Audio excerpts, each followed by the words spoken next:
posicionar contra essa gravação e a gente para de gravar. Tá bom? Obrigada, Tê. Bom dia a todas e todos. É com muita alegria, né, que eu, como representante do PET Saúde e Interprofissionalidade de Nova Friburgo, recebo vocês aqui nessa oficina, a oficina que tem, né, que a gente chamou de curricularização da extensão, pode ser interprofissional? O professor Edson propôs esse título. Essa oficina vai ser mediada pelo professor Edson Arpini, que generosamente aceitou o nosso convite. Eu sou Priscila Staroski, sou uma das tutoras, coordenadoras de grupo tutorial deste projeto. Então, nós somos muito felizes em receber na nossa casa, né? Temos muitos participantes da rede de Friburgo, estudantes, profissionais, professores que são externos ao PET do Instituto de Saúde de Nova Friburgo, e ficamos muito felizes, então, com o professor Edson ter, né, se disponibilizado, a estar nos ajudando a pensar, né, nesse tema. Muito obrigada, Edson. E eu gostaria, então, de apresentá-lo, né, formalmente. Deixa eu abrir aqui. O professor Edson é mestre em medicina pela UFRJ, é doutor em ciências, área de concentração, ensino e saúde pela Unicamp, é intensivista neonatal e pediátrico, e é professor de saúde coletiva da Universidade Estadual de Maringá. Muito obrigada, Edson, mais uma vez. Eu vou passar, antes de passar a palavra para você, eu vou passar a palavra para a Francelise, coordenadora do PET Saúde e Interprofissionalidade de Nova Friburgo, para fazer uma pequena saudação a todos. Obrigada, Pri. Bom dia a todas e todas. Primeiro, eu quero dar boas-vindas, né, a todas as pessoas, tanto do nosso projeto quanto as externas. Quero reforçar as palavras da Priscila de agradecimento, né, e de admiração ao professor Edson. Eu vou contar já uma historinha de bastidores, porque o bom da apresentação formal ficar com a Pri é que eu posso fazer a parte mais informal, que às vezes chama mais atenção até, né? Então, ficou com a atenção voltada para mim. Brincadeiras à parte, quero parabenizar e agradecer as integrantes deste projeto e os integrantes que estiveram mais diretamente relacionados à organização desse evento, né? Então, aí, com a coordenação dos trabalhos pela Priscila, mas eu sei que teve outras pessoas envolvidas aí, algumas que ela já citou. Bom, a gente já vinha conversando sobre este momento, ainda não com este nome fechado, ainda não com a programação fechada, e durante o Congresso Brasileiro de Educação Médica, eu e Priscila, a gente tinha duas atividades paralelas, a gente assistia o COBEM e movimentava o WhatsApp, ao mesmo tempo, que a gente ficava comentando tudo, né? Então, a gente assistia o Congresso Brasileiro e comentava. E aí, quando a gente viu o Edson, que a gente já conhecia, né, porque ele faz parte do Faimer, que é uma comunidade da qual eu também faço parte, a gente já se conhecia por escrita, e a gente já tinha lido um dos principais artigos dele, que a gente já conhecia, mas eu, nem a Priscila, a gente não tinha visto você falando e interagindo, e na hora que a gente te viu, a gente, ele, na mesma hora, assim, paralelamente, vamos procurar o e-mail dele na rede Faimer e tal, e a gente entrou em contato um pouco receosas, porque a gente sabe da sua agenda, né, e sabe que embora você fosse uma pessoa acessível, enfim, era você, né, e a gente não acreditou quando teve a resposta positiva, uma resposta muito rápida, então a gente está muito feliz aqui de te receber por todos esses motivos e outros. Então, é isso. Muito obrigada mais uma vez, e agora a palavra é sua. Bom, primeiro eu só tenho a agradecer, primeiro, o convite, segundo, essas palavras todas. Na verdade, não tem muito que agradecer tanto, não. Eu que tenho que agradecer, porque eu acho que os espaços que a gente consegue cativar junto aos grupos. E, Fábio, agora você me ganhou, botou uma criança na sessão, é a melhor coisa do mundo, olha só. Oi, tudo bom? Como é seu nome? Bom dia. Bom dia, Como é seu nome? Manuela. Lindo nome. Beijo grande. Tchau. Ela está sempre com a gente, Edson. Bom. Sempre. As pessoas falam assim, eu não sei quem tem um filho vai trazer na aula, não atrapalha? Eu falei, atrapalha o quê? Para mim? Muito silêncio atrapalha. Bom, enfim, então, essas oportunidades que a gente tem de poder falar sobre, principalmente sobre interprofissionalidade, eu acho que elas são muito importantes pela dificuldade de espaço que a gente tem para falar sobre isso, primeiro. Segundo, é que existe, como vocês sabem, uma dificuldade muito grande de lidar com alguns conceitos. E aí, quando a gente não parte do início com os conceitos mais ou menos fundamentados, a gente acaba chegando lá na frente e se atrapalha na hora de fazer funcionar a máquina. Então, eu acho que trazer o tema específico interprofissionalidade já é um grande avanço. Porém, como desafios poucos são bobagem, atualmente a gente tem no Brasil, entre tantos outros desafios, o desafio proposto em 2018 para fazer a curricularização da extensão. Eu confesso para vocês que poucas universidades conseguiram formatar já todo esse modelo, até porque quando estavam começando a elaborar seus projetos, depois de pelo menos um acúmulo de discussão em cima do assunto, entrou a pandemia e tudo isso ficou parado. Porém, não existe resolução, pelo menos o que eu saiba, resolução do MEC agora, novamente fechando o processo ou adiando os prazos. Então, teoricamente, a gente teria que fazer isso no ano que vem. Mas isso, para quem é do ramo, sabe que também aconteceu na residência médica, que, teoricamente, em 2018, a gente teria que ter vagas para todas as pessoas que formassem no curso de medicina.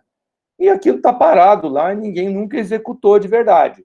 Então, quando a gente vai fazer uma escola nova, ou vai criar uma escola nova, tem lá que tem que ter residência, e daí vai formar, digamos, numa cidade tamanho de Friburgo, 50 vagas de residência de medicina de família e comunidade. Está escrito no papel, não tem nem como viabilizar isso. Mas, para efeito legal, teoricamente, isso conta na pauta. Então, dito isso, assim, acho que é muito importante a gente retomar a questão, a gente começar a discussão da curricularização na área da saúde. A gente teve essa conversa rápida, assim, por que a gente não faz aquilo que a gente está pensando de fato que é importante fazer? Fazer uma discussão em que a gente apresente os termos gerais da interprofissionalidade, multiprofissionalidade, interdisciplinaridade, etc. E, por outro lado, a gente começa a dizer, já que a gente vai fazer interprofissional, e é extensão na sua grande maioria, por que a gente não faz a extensão interprofissional? Então, aí as coisas se amarraram. Então, foi dessa forma que a gente chegou a esse tema, né? a esse momento, a esse ponto. Então, eu já queria mandar bala aqui. Inicialmente, a nossa proposta é acabar por volta das 11 horas, né? Por aí, 11 e pouquinho. E aí, eu já queria mandar bala aqui no meu compartilhamento. Fica à vontade, Edson, se precisar de ajuda, estamos a postos aqui, tá bom? Eu não sou craque nesse troço, mas até aí eu consigo. Tá joia.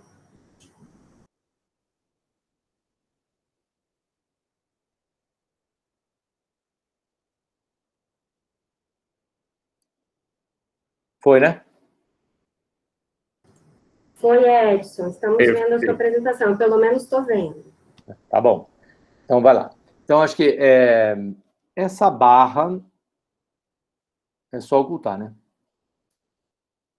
Não, ela voltou de novo, tá vendo? Volta a apresentação. Deu. Então é isso. Como vocês ouviram, eu sou pediatra de formação, sempre trabalhei na área de pediatria. Eu tenho 1,65 m, nunca atendi ninguém maior que eu. Isso é uma referencial importante para mim. E aí, eu fiz minha formação, eu comecei no Rio Grande do Sul, no interior do Rio Grande do Sul, e na metade da faculdade, lá em 1974, eu me mudei para o Rio. Então, na época, as duas faculdades privadas da cidade eram a Gama e a Sousa Marques. Eu acabei entrando conseguindo vaga na Sousa Marques, formei, fiquei no Rio, fiz residência de pediatria na Unirio, no Gafre. Depois fiz mestrado na UFRJ, trabalhei na UFRJ há muito tempo, ainda, né, não tinha concurso, aquela coisa toda, mas eu trabalhei na emergência, trabalhei nos setores de enfermaria, e depois eu fiz mestrado, na verdade, na área de terapia intensiva, que era a minha área de atuação. Então, fui a Friburgo uma vez só, mas assim, meus vínculos cariocas são bacanas, minhas filhas são cariocas, e eu gosto muito, e vou sempre ao Rio, gosto muito de ir na Serra. Cheguei a trabalhar em Petrópolis, mas não trabalhei em Friburgo. Então, a foto de ter uma criança aqui, a foto com uma criança, em geral, é uma coisa importante, porque é uma referência da minha vida, assim como a música é uma referência na minha vida extraprofissional. Acho que é importante a gente citar, sempre que a gente traz esses assuntos que para algumas pessoas são diferentes, a gente citar de onde apareceu isso na nossa cabeça. A gente não estava um dia em casa e, de repente, isso desabou. Assim como vocês, a gente tem projetos de PET, e a gente aqui em Maringá sempre foi contemplado por os editais, felizmente. E lá em 2016, a gente entrou naquele PET de saúde da reorientação da formação profissional, propondo uma disciplina interprofissional. Felizmente, isso foi aprovado, e, em seguida, a reitoria pediu que a gente, de fato, viabilizasse esse projeto. A gente da medicina, que, em geral, fica fora, como vocês sabem, desses projetos de interprofissionalidade, por vários motivos, podemos discutir depois, a gente trouxe também as diretrizes curriculares nacionais na época, hoje em dia tem as diretrizes curriculares para a área da saúde, mas colocando os eixos da atenção, da gestão e da educação em saúde como prioritários nessa condução, da construção de uma disciplina interprofissional. Então, eu acho importante a gente relatar que existem marcos legais pelos quais a gente se baseou para começar esse processo. Além disso, tem que ter referencial teórico e conceitual. Para a gente, lá no início, então, o que mais marcou, e eu acho que é uma leitura muito interessante, até pela própria simplicidade, mas não superficialidade, são alguns textos. Um deles é o Marco para a Ação da Educação Interprofissional e Prática Colaborativa da Organização Mundial de Saúde, lá do começo dos anos 2000, reeditado em 2010, e depois trabalhada novamente por esse instituto inglês, que é o CAPE, que faz faz uma releitura desse processo, moderniza esse processo, principalmente com a interface desse professor, que infelizmente faleceu, que é o Scott Reeves. Esse texto que eu coloquei do Scott Reeves, para mim, é uma das coisas mais completas que a gente teve até agora, enquanto processo conceitual. Ele traz tanto conceitos, quanto ele joga um pouco da experiência, mas principalmente conceitual, ele aprofunda aquilo que vinha e atualiza, embora não seja também de 2016, aquilo que tinha sido começado lá nesse marco para a educação interprofissional. Eu sou meio corajoso para algumas coisas, meu inglês é meio macarrônico, mas eu peguei esse nosso projeto da disciplina, eu levei o CAPE, na Inglaterra, e apresentei em Oxford, em 3 anos, agora fez 3 anos atrás. Foi muito interessante, eu acho que vocês deviam acessar o site, eles têm atividades contínuas durante o ano, com vários polos no mundo todo. A gente não tem polo no Brasil. O Marcelo, lá do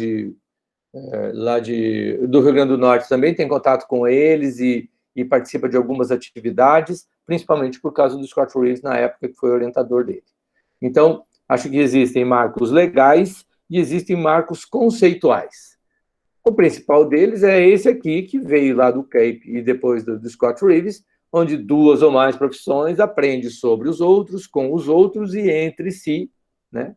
não é sobre si, é entre si, para uma efetiva colaboração e a melhora dos resultados na saúde. Então, a gente tem uma disciplina com vários cursos, mas eu tenho 2 cursos, pronto, eu vou chamar de interprofissional, porque o mais importante aqui é eu trazer da força de trabalho atual e futura, né, aquilo que está potencial no começo do curso, por exemplo, a partir do momento que eu passo por um processo de educação interprofissional, eu crio uma nova força de trabalho, um tipo diferente de força de trabalho, colaborativo e preparado para a prática. De novo, é importante a gente situar, então, que além de marcos teóricos e conceituais, tem um referencial que é um referencial de contextualização. E eu acho que o mais importante deles, e o Scott Reeves coloca isso num desses artigos que eu mostrei, é o seguinte: o mundo mudou e a assistência precisa mudar. Se a assistência tem que mudar, porque existe um perfil epidemiológico diferente, por exemplo, a população com uma faixa etária mais envelhecida. E existe, junto com isso, um perfil de doenças cumulativas. Isso eu acho que é o grande mote para a gente explicar para as pessoas por que a multiprofissionalidade ou a interprofissionalidade é importante. Por quê? Há 40 anos atrás, uma pessoa de 40 anos e hipertenso fazia um infarto e morria. Hoje, ela faz um infarto e a gente tira ela do infarto. 10 anos depois, ainda na sua hipertensão não controlada, ela faz um AVC e ele morria. E a gente vai lá e tira ele do AVC. Na verdade, dá tempo dele ter um câncer até o final da vida. Grosseiramente falando e ironicamente falando.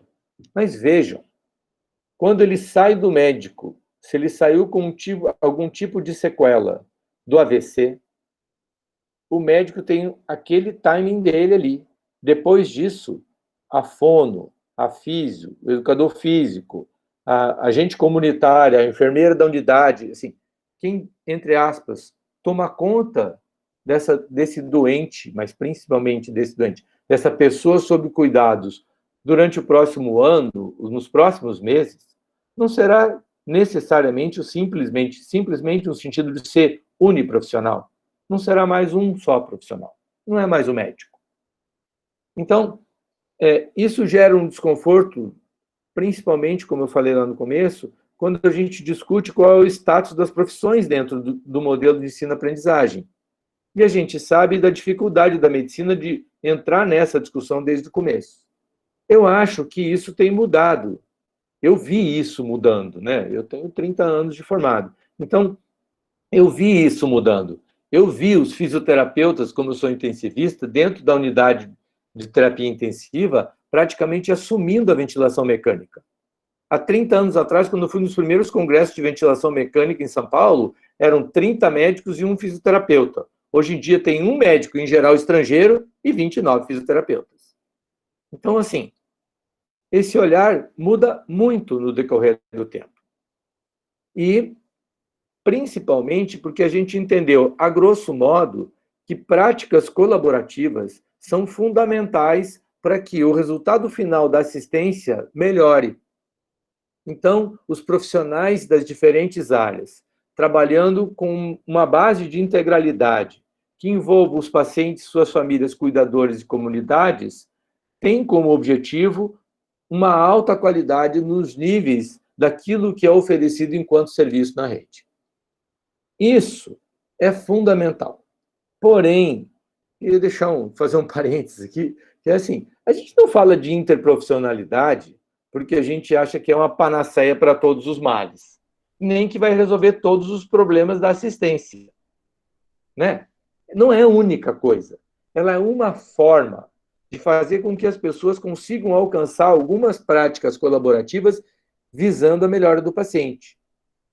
Então, acho que isso é muito importante, senão começa a criar uma igrejinha. Não, esse é o pessoal da interprofissionalidade. Não tem menor interesse nisso. Agora, discutir interprofissionalidade na graduação, em determinados momentos, é muito importante para que as pessoas, já desde o período da formação, entendam que elas não vão trabalhar sozinhas. Feito?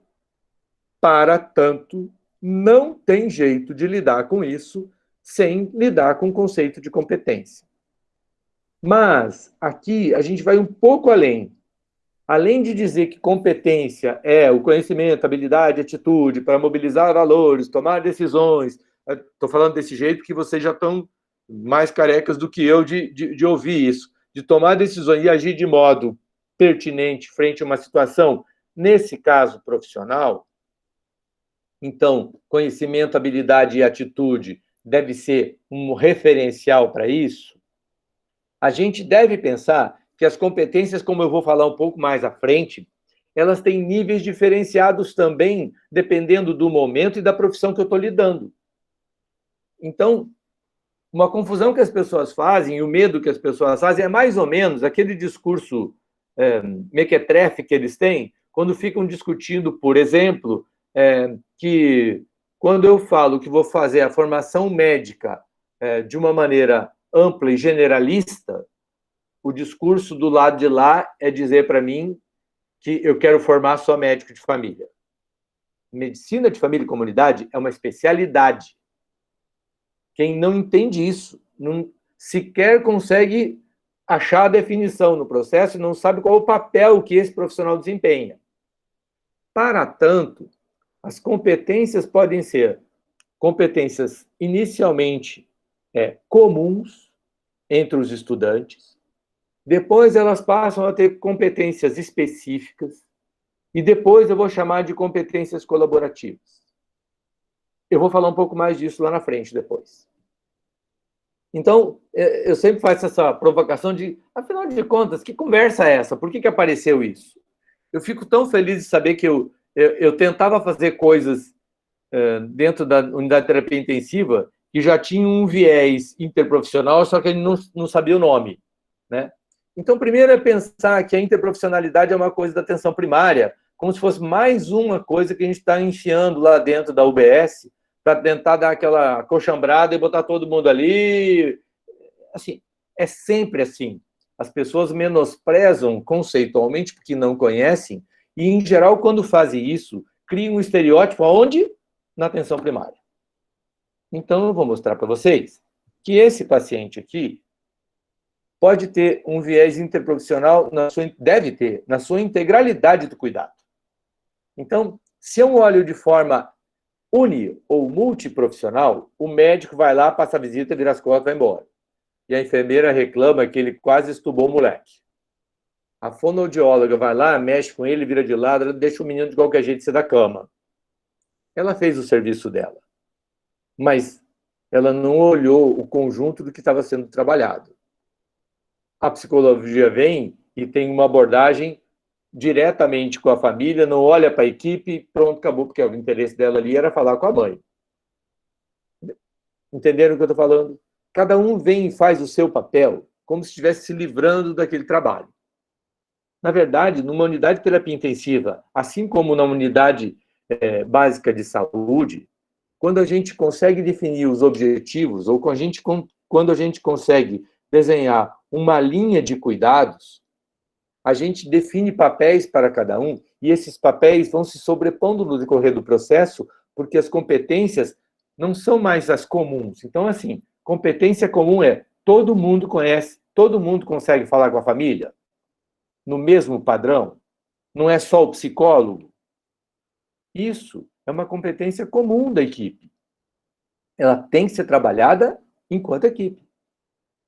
O médico tem algumas dicas importantes com relação aos cuidados do paciente. Vamos falar sobre a medicação.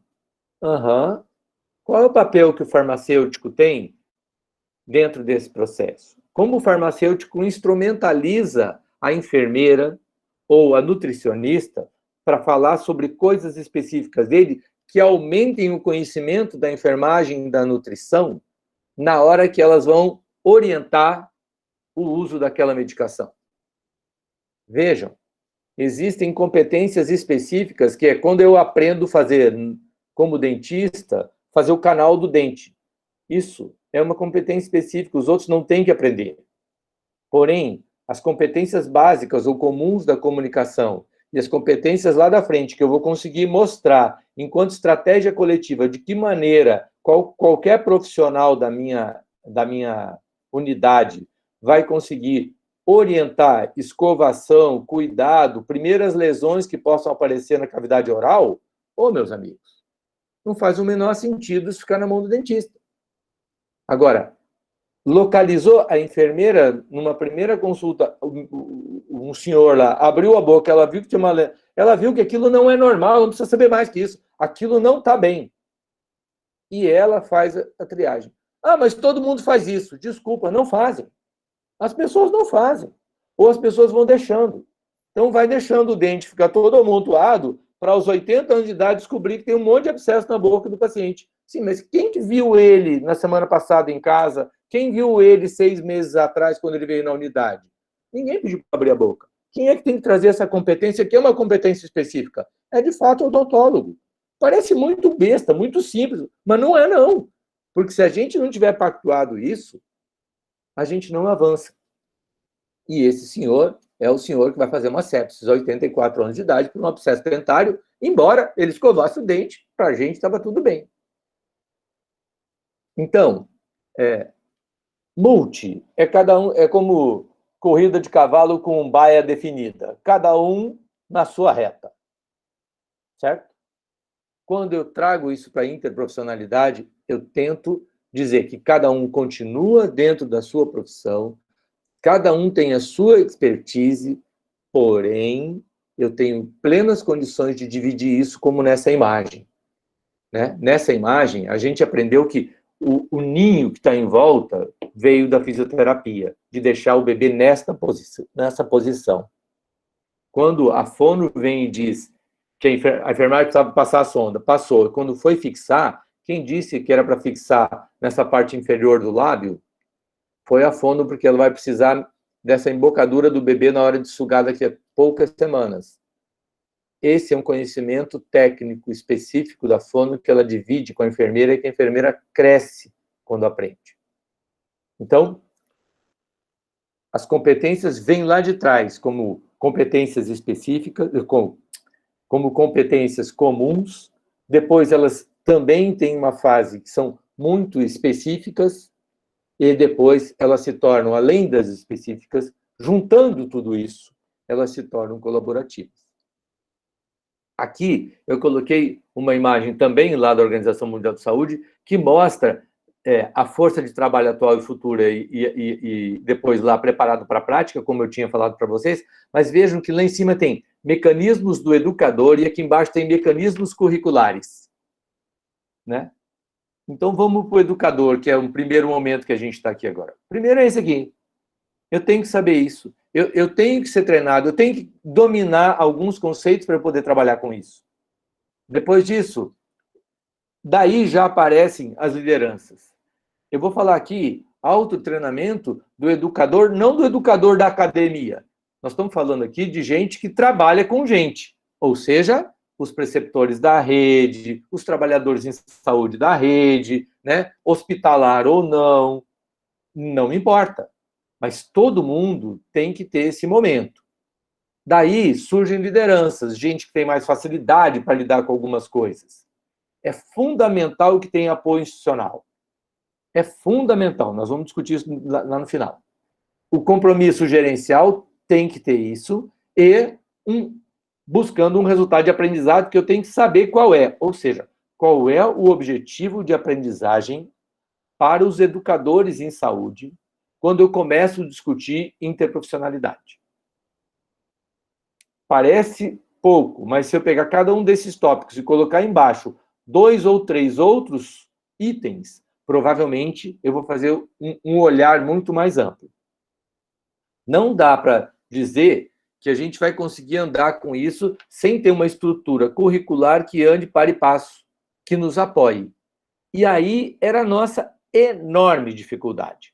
Porque chegava na hora, os departamentos não queriam, os centros não queriam, os coordenadores de curso não queriam. Olha que vantagem a gente tem agora.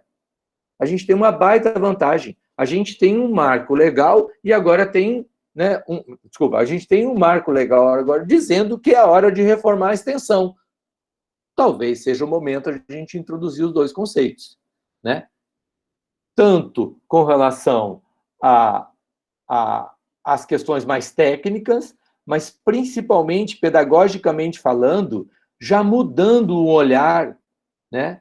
Tendo essa possibilidade de discutir a aprendizagem de adultos, tendo a possibilidade de discutir métodos centrados no estudante, que eu acho que eles estão vinculados e diretamente relacionados à interprofissionalidade, porque você não consegue fazer isso, não consegue fazer interprofissionalidade se você não tiver esse paradigma tradicional quebrado. É muito, muito difícil, né? E, de novo, tem que ser feito na prática. Assim, aqui, principalmente na área da saúde, e na área da saúde coletiva, eu digo o seguinte: tudo vem da prática para a teoria. Eu planejo antes, sei o que eu quero, como eu falei agora há pouco, qual é o objetivo de aprendizagem, eu construo todo, mas sempre o start com o estudante é lá na prática. Depois eu volto e faço a discussão e retorno, se for o caso. Porém, a experiência faz a diferença. Eu posso discutir o que eu quiser em sala de aula. Se eu simplesmente por estar dentro da unidade, já faz diferença a hora que eu vou abordar com os estudantes. E não discutir a avaliação como punição, né? De novo, eu tenho que permitir na avaliação que existam várias formas de olhar, vários modelos de avaliação, que eu possa tirar do estudante o melhor dele. Aquele que fala mais, aquele que fala menos, o que escreve mais, o que é bom de múltipla escolha, o que desenha, o que canta, o que consegue se relacionar com a equipe. Tudo isso tem que ser avaliado. O que consegue se relacionar com os colegas. De que maneira ele mostra o crescimento dele. Então, tudo isso faz a maior diferença. Para que a gente possa chegar na prática colaborativa, num serviço de saúde com excelência, mas vejam lá em cima, com um mecanismo de apoio institucional, e aí sim construindo uma nova cultura de trabalho. Porque é isso que a gente está buscando. A gente não está querendo entrar agora na discussão da extensão simplesmente para fazer os projetos que a gente fazia antes e lá, pronto, acabou. Né? Eu meio que vou ao zoológico de novo. Né? Eu vou lá, faço a feira de saúde, das 8 às 11, os meninos da enfermagem vão medir pressão, as meninas da farmácia vão dosar glicemia, os da psicologia vão aplicar o questionário o questionário de depressão, e os da medicina andam de avental com o esteto do pescoço de um lado para o outro, fazer de conta que eles são maiores que todo mundo. Pelo amor de Deus, né? Não faz mais sentido a gente reproduzir esse modelo, porque a gente sabe que, além de arcaico, ele produz muito pouco, tanto na academia quanto para as pessoas. Agora, de que maneira esses projetos vão ser colocados? Né? Qual é a construção do ambiente que eu quero na hora que eu vou discutir esse projeto que eu estou fazendo? Quais são as estratégias de comunicação que eu tenho internas e externas para poder, de fato, começar a mudar esse conceito, essa cultura do trabalho? De que maneira esse projeto de uma atuação, por exemplo, no final de semana numa feira de saúde, foi uma decisão tomada compartilhada? Assim, a Secretaria de Saúde participou do processo? Quem mais está envolvido? A Associação de Moradores estava envolvida? Ou a gente, na universidade, decidiu que tem um ônibus, tem 4 professores e 10 estudantes, sábado, das 8 ao meio-dia, nós vamos estar lá na unidade fazendo isso. E a gente comunica isso para eles. Eu sei que isso, eu estou criando um estereótipo radical, mas vocês sabem, ou já participaram de muitas atividades que foram assim. Segundo, se não é de vocês, é porque vocês melhoraram, mas a maioria dos lugares faz este tipo de atividade nesse formato. E aí a gente dá tiro na água.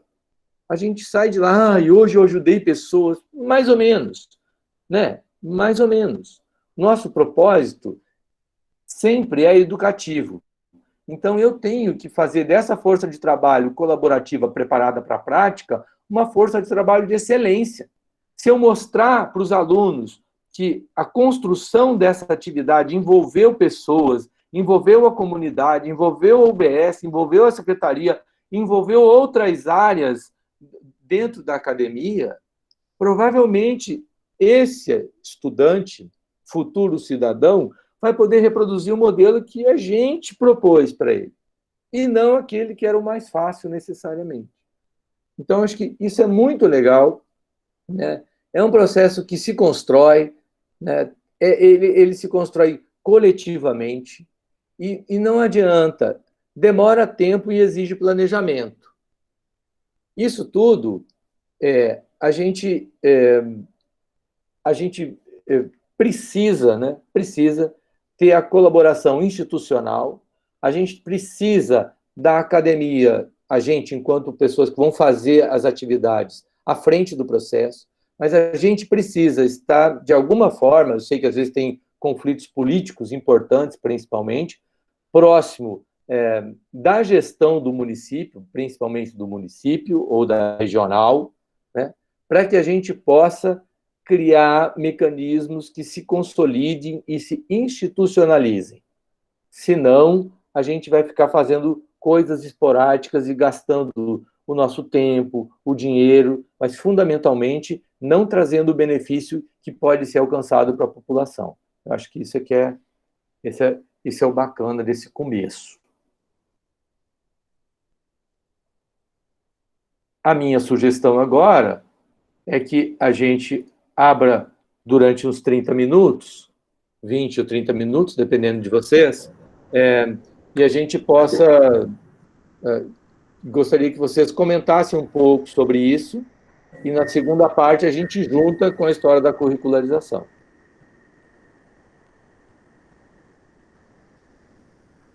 Quem faz inscrições? Fala, Márcia. Está aqui no chat.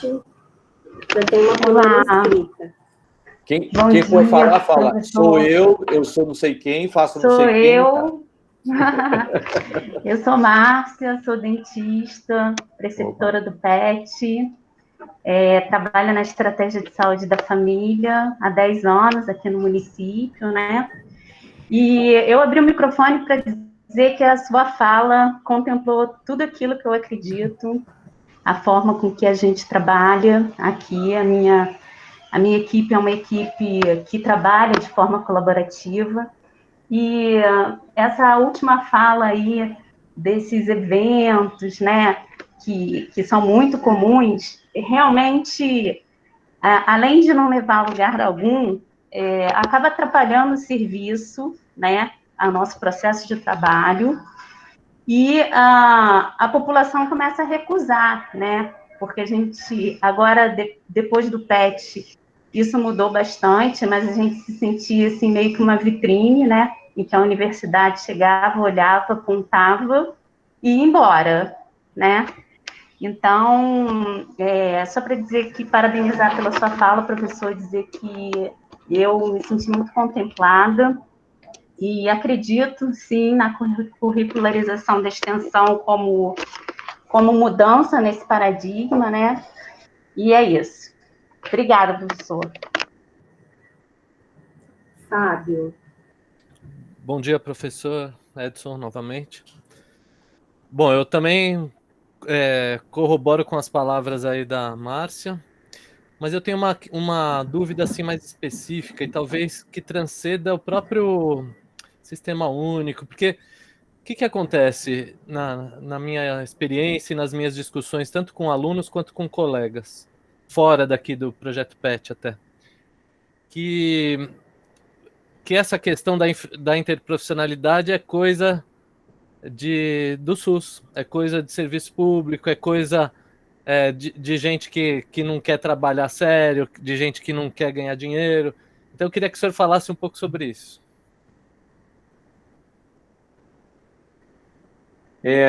Por favor. Bom, claro. Veja, Fábio, o exemplo que eu dou, propositalmente, não é da unidade básica.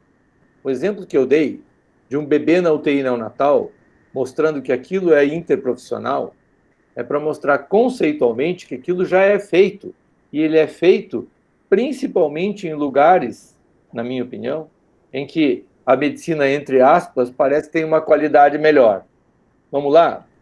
Se você internar no hospital privado no Rio hoje, o apoio da psicologia, do serviço social, da enfermagem e da medicina ao seu filho que está internado, e posso citar todas as profissões, mas assim, de hora em hora entra alguém no teu quarto.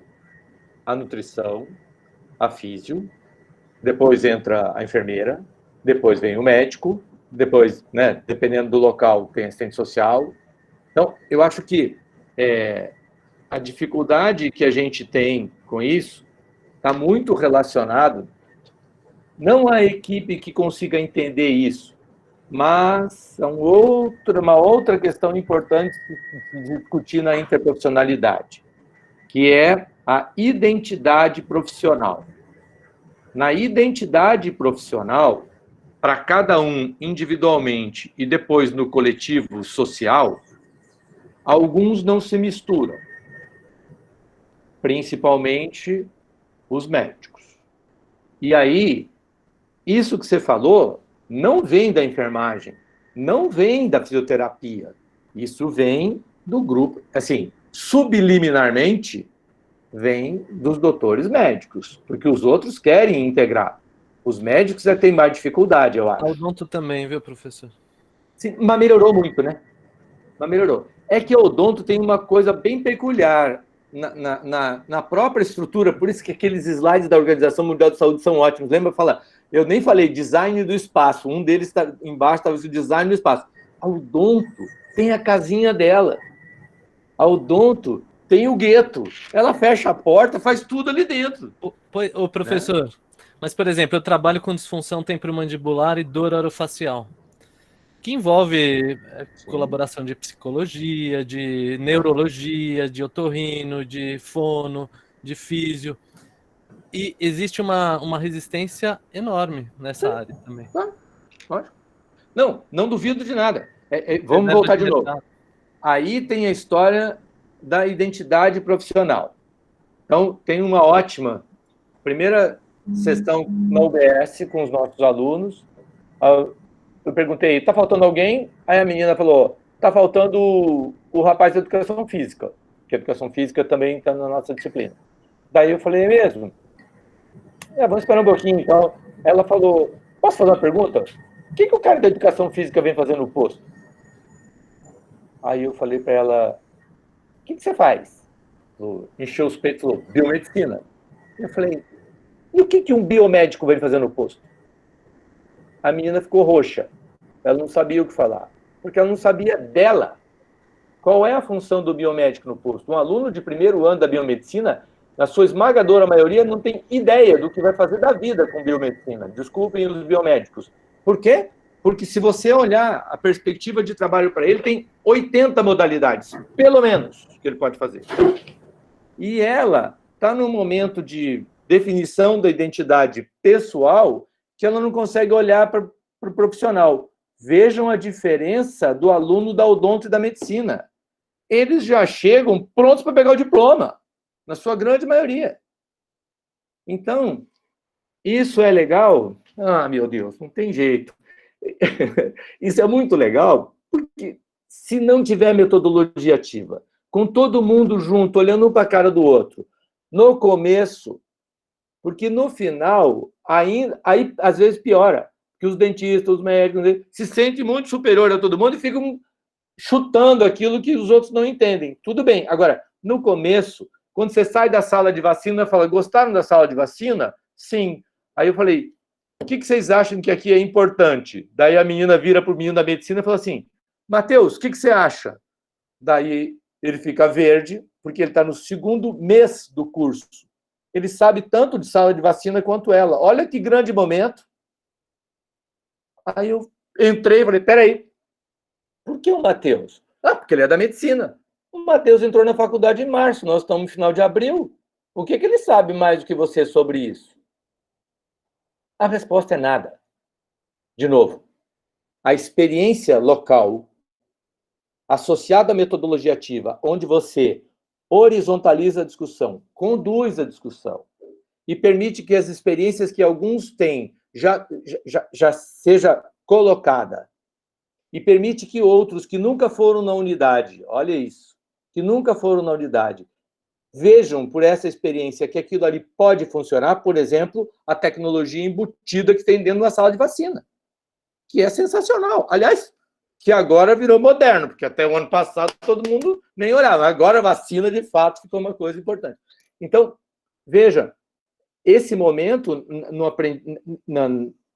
na formação e na construção da identidade é importante, porque daí a gente consegue dizer para eles que, nesse momento, as competências comuns são mais importantes do que as competências específicas.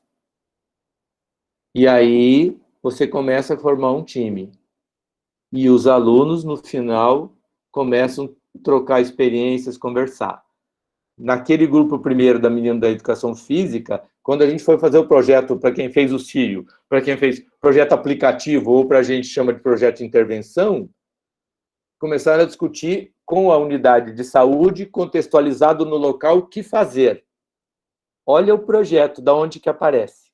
O menino da educação física, que são surpreendentes, porque eles não acreditam que eles são capazes de fazer. Juro para vocês, a questão da identidade profissional e o status é tão baixo, o cara da educação física, frente à área de saúde, vamos ser sinceros, que eles chegam com o pé atrás, eles chegam se escondendo. E chegam de bermuda, e chegam de chinelo, porque é assim que eles vão para a aula. Qual é o problema? Eles não estão lá para atender ninguém. Eles foram para uma aula, chegaram lá, era no posto. Viu como eu sou meio carioca? Assim, imagina isso no Sul. É o fim da picada. Os professores querem jaleco e eu deixo eles ir de bermuda e chinelo. Por quê? Porque eles não estão lá para isso. Sabe quando que eles vão de verdade com roupa? Quando eles vão na casa das pessoas, quando eles vão sair para fazer visitas para conhecer o território, porque aí é uma questão de respeito com a comunidade. Não é simplesmente, não é pro forma. Então, eu não me incomodo com isso. Então, a menina, voltando ao assunto para fechar, o menino da educação física falou, pô, aqui nesse lugar tem a maior quadra, aqui no Paraná tem essas coisas, todos os lugares têm a maior coisa do Paraná. Então, assim, tem a maior quadra de skate do Paraná, a pista de skate. Aí o cara falou, legal. E aí fala, o que a gente pode fazer com isso? Pô, tá na mão, né? Aí o menino fala, pô, a gente podia fazer uma campanha de prevenção. Duvido que os meninos lá usem capacete, cotoveleira, tal. Andou um pouco mais a conversa e as ACS estavam junto, dizendo que isso acontece, tal. E aí teve um momento sensacional. A menina da Odonto virou e falou, eu conheço o pessoal da Bucomaxilo. A gente podia fazer essa campanha usando fotos, usando o trabalho do pessoal da Bucomaxilo para mostrar que não é simplesmente porque a gente acha que os caras vão se machucar, é que os meninos se machucam de verdade. Ô, bicho, nós estamos no primeiro ano do curso. É uma menina da Odonto conversando com um rapaz da educação física, construindo um projeto de dar uma tese de doutorado, se você quiser, mestrado, vai. Uma tese de mestrado, se você quiser. Porque não é simplesmente nós vamos fazer uma coisa educativa. Entendeu? Não é isso. Ela pensou lá na frente, ela resgatou o que tinha de academia, que ela sabe que existe, com aquilo que é a contextualização da realidade que eles estão vivendo lá numa vila, longe daqui, até uma cidade diferente.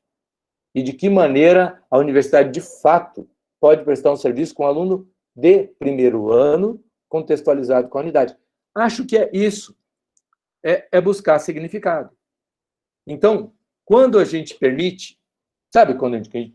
Quando só permite isso, quando a gente faz metodologia ativa. Só permite isso quando é centrado no estudante. Se não for centrado no estudante, se não for contextualizado pela prática do que ele está fazendo lá, a gente não vai conseguir fazer isso.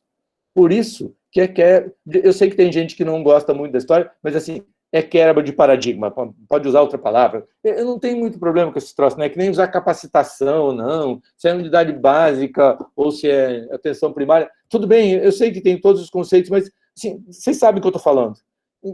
Isso é muito importante. Então, eu acho que a metodologia ativa permite uma coisa que eu diria que depois uma hora dessa tem que publicar também, tá lá no Prelo, mas não saiu ainda, permite o seguinte, vejam, o capital intelectual de alguns alunos, quando entram na universidade, já é alto, pela sua origem social. E o capital intelectual da maioria dos alunos, não é. A gente está na área de saúde, uma área privilegiada para isso, né? A maioria tem entendimento sobre boa parte das coisas que acontecem na universidade. Mas a gente sabe que a maioria dos cursos não é assim. Os alunos têm uma formação de segundo grau muito ruim. Então, o capital intelectual, ele tem que ser aprimorado na universidade. Ele só vai ser aprimorado se ele tiver espaço, possibilidade de crescimento.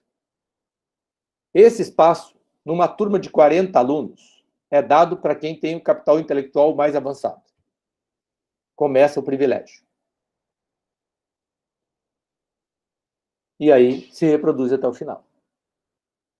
E para poder superar isso, eu vou ter que estudar 4 vezes mais, vou ler 4 vezes mais, vou ter tudo mais, ou eu vou demorar mais tempo. Eu formei numa escola pequena, demorei na época a residência, era residência de verdade, não é que nem hoje tem tudo que é lugar, demorei 2 anos para entrar na residência.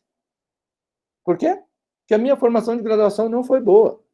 Porque eu não tinha como foco a graduação. Eu tinha como foco outras coisas. Boa parte das coisas que eu estou falando aqui agora. Certo?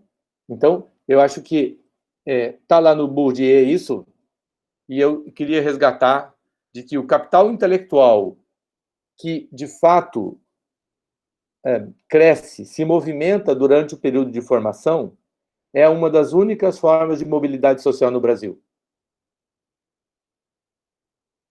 Ou então, você faz um joguinho na internet, ou você acerta na loto, ou você vira deputado para fazer o que você quiser, né? Mas, assim, como que faz? Para ter uma vida regular, pessoal, não tem muito jeito, né? Não tem muito jeito. Eu acho que isso precisa estimular o capital intelectual, sem reproduzir o modelo que a gente tem agora. Para isso, a gente precisa de metodologias que, de fato, colocam o estudante no centro e que tenham no seu planejamento essa possibilidade. Mas é difícil, viu, Fábio? Acho que é difícil pra caramba. É uma luta, né? Porque tudo isso que o senhor falou implica em mudança, e mudar dá trabalho, né? Acho que é isso, né? Eu acho que isso implica também que para qualquer lugar que ele vá, seja nível de atenção, seja SUS, não seja SUS, isso se reproduz, se multiplica e gera uma força de trabalho crítica, colaborativa, né? Exato. Então, acho que a gente está falando disso, né? Sim. Que se encaixa em qualquer nível de atenção, em qualquer modelo, né, de Não, e você tem que adaptar o jeito que você aprendeu, tem que virar outro. Isso que o professor falou, isso dá trabalho. Sai da zona de conforto, né, para falar. Perfeito. Francilise também falando de currículo oculto aqui. Eu estou inscrita, Gisele está inscrita, a gente teria mais 5 minutos. Alexandra Gaeta. Eu queria só fazer um último comentário. Primeiro, é Sandra que está falando, professor. Professor Edson, bom dia a todos. Estou muito grata de poder estar participando aí dessa oficina. Aí, abrindo apenas um parênteses com relação a essa questão da interprofissionalidade, né, e saindo um pouco do âmbito da unidade básica de saúde, indo já para a unidade hospitalar, só gostaria de destacar assim, a grande resistência que a odontologia, na disciplina da odontologia hospitalar, sofreu e ainda vem sofrendo, né, para entrar numa unidade de terapia intensiva. A gente sabe que ainda existem muitos preconceitos com relação à presença do cirurgião dentista dentro de uma unidade intensiva, e muitos desconhecem a importância desse profissional para o paciente que está ali com o uso de um respirador, né, da importância da higienização oral desse paciente, desse cuidado da parte oral desse paciente, e infelizmente ainda existe uma grande resistência em relação a isso. Perfeito. Acho que, assim, isso existe em lugares que eram teoricamente dominados por médicos. Unidade de terapia intensiva era um deles. Sim. Então, isso existe. Tu vê, mas é uma coisa velada. Não é uma coisa assim, sai daqui que eu não quero que você... Não! Mas fica aquela coisa... ninguém vai para frente, ninguém te ajuda, ninguém faz nada. Sim, as fisioterapeutas, 15 anos atrás, tiveram isso. Quando elas chegaram mostrando que elas sabiam mais mecânica ventilatória que os médicos, foi um Deus nos acuda. Até que os médicos lavaram as mãos e falaram, deixa elas fazer isso. Eu acho, assim, tão sensacional a gente ter bucomaxilo na enfermaria, por exemplo, de pediatria, que eu fiquei muito tempo, mesmo na UTI, mas na enfermaria nos últimos anos, a bucomaxilo é fundamental, né? Porque, assim, o cuidado, o olhar que tinham sobre aquele tipo de evento clínico, a abordagem da família, sim, sensacional. Então, vou abrir um pouco mais. Além da odonto, toda vez que você vai para lugar que é fechado, que tem dono, a gente tem que quebrar o pau. Desculpa o termo. Né? Não, chega uma hora que você vem cá. Você sabe fazer isso? Não, sou eu que sei, então dá licença. Né? Oi, Carolina. Abri uma foto com 2 moças mascaradas aqui agora. Então, Sandra, é perfeito isso. Estendo a sua dificuldade dos dentistas, principalmente aos fisioterapeutas, né, e aos psicólogos, que quando entraram na terapia intensiva, meu Jesus amado. O serviço social que a gente chama quando morre alguém. Vergonhoso isso, né? Sim. Vergonhoso. Mas é mais ou menos assim. Vai lá, tem mais perguntas para a gente fechar, para a gente ir para frente. Tem. Eu vou ceder meu lugar a Gisele, para a gente... Posso ir? Então, Edson, minha pergunta, assim, é bem pontual e eu acho que tem a ver com a segunda parte da oficina, que é a questão da curricularização. Eu queria saber, assim, para você, o quanto a gente discutir. Porque quando você falou, pergunta para um estudante, né, sei lá, de enfermagem, de biomedicina, de fono, de qualquer área, né, o que ele está fazendo no primeiro período, ali na UBS, no primeiro dia de aula, ele não vai saber falar.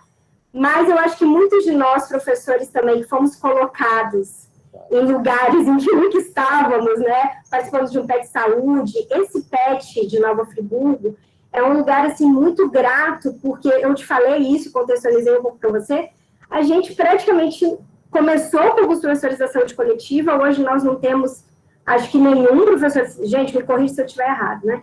Então, em algum momento, a gente se viu também nesse lugar. O que você está fazendo aqui? E a gente fala assim, não sei, né?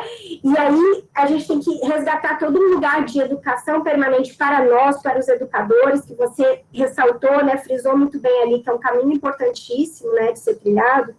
E aí eu te pergunto, em que lugar desse caminho de educação dos educadores, incluindo preceptores, que na realidade são ponto-chave de trazer a realidade para dar significado para a nossa formação de educadores, né, também, em que lugar você acha que a educação permanente tem um caráter estratégico, né, porque a gente vê muitos processos de educação permanente muito pouco voltados para as necessidades reais, né? Que lugar que essa educação permanente estratégica, né, tem? Que vai, na realidade, juntar esse povo todo, né? E fazer nós, docentes de carreira acadêmica, olharmos para os profissionais, para o professor clínico, para a realidade. Como que você vê isso?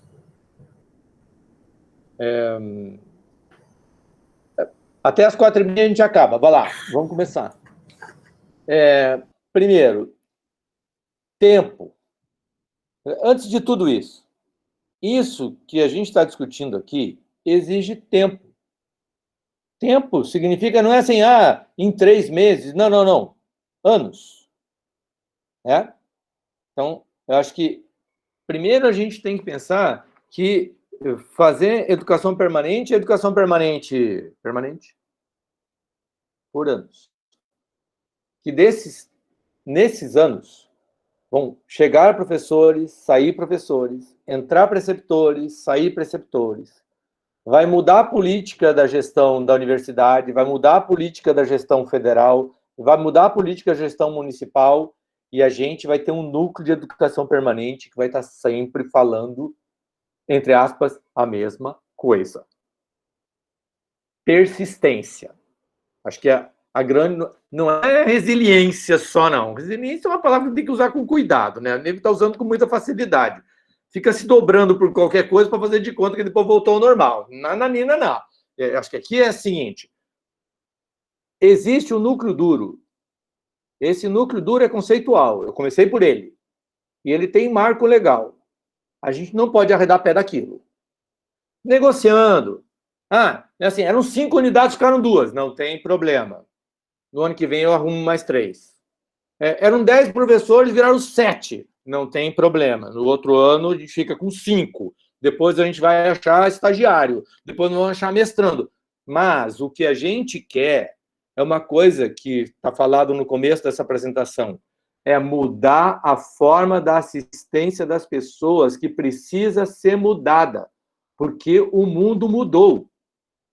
E para mudar a forma da assistência vai demorar tempo para a gente chegar lá. E daí, cada 100 alunos que eu formo, 10 vão entender isso. Não é? Se a gente regar bem. Porque os outros 90 ainda vão reproduzir o modelo. Ainda vão cair no conto de abrir a Globo e está escrito lá que o SUS não funciona, que só tem fraude, e daí aparece a grande economista dizendo que a grande questão é a gestão. É mesmo? Vem fazer gestão sem dinheiro, dona Maria. Né? Vem fazer gestão quando eu pago, vou botar lá, R$50 a hora, quando o mercado está pagando R$150 a hora. Como que eu faço gestão disso? Vocês não conseguem médico para trabalhar? Não, não consigo, porque o mercado oferece um valor que é pelo menos o dobro que a gente oferece. Quando eu cheguei aqui, há 15 anos atrás, a universidade tinha fila de gente para poder entrar, para fazer concurso, mesmo que fosse temporário. Por quê? Porque ele sabia que depois ia ter concurso. Faz 6 anos que ele não tem um concurso na Universidade Estadual de Maringá. E só está tapando buraco. E os temporários são 2 anos, 2 anos, 2 anos, 2 anos. Eu fiquei pelo menos uns 6, 7 na UFRJ. Só na época, em 90, meados dos anos 90, não tinha concurso.